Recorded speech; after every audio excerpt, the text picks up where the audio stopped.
আর জানো ওই আলমারির মধ্যে না মার একটা লাল শাড়ি আছে, ওই শাড়ির নিচে মা সব টাকা পয়সা গয়নাগাটি সব রাখে, সোনার গয়না। এই চুপ কর। আর বলো না, এই মেয়েকে নিয়ে না আর পারা যায় না, কি যে উল্টো পাল্টা সব বকে, মানে নিজেই জানে না।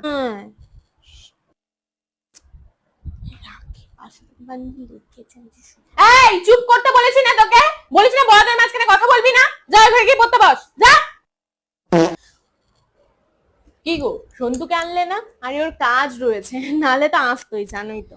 না না জেঠি, বাবা কাজ করছে না, বাবার সাথে তো মায়ের ঝামেলা হয়েছে। মা যেন বাবাকে খুন্তি দিয়েও মারতে গেছিল, আর মা বাবাকে বলেছে আমরা আর কখনো বাড়ি। আরে না, বাচ্চা মানুষের কথা জানোই তো, আজকালকার দিনে ছেলে মেয়েরা কিরকম। আর কোন সংসারে ঝামেলা হয় না বলো তো, দু একটা কথা কাটাকাটি, ও অত বোঝে নাকি। বসো বসো, আমি আসছি। বাড়ি চল আজকে, চমটা গুটিয়ে তোর যদি আমরা না বলেছি, তারপর দেখিস ঘর শত্রু বিভীষণ হয়েছিস।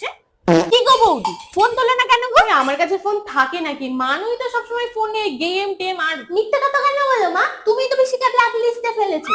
আরে তুমি মাকে ফোন করে কথা শোনাও না, যে প্যাচ প্যাচ করো, এজন্য মা তোমাকে ব্ল্যাক লিস্টে ফেলে দিয়েছে, বেশ করেছো।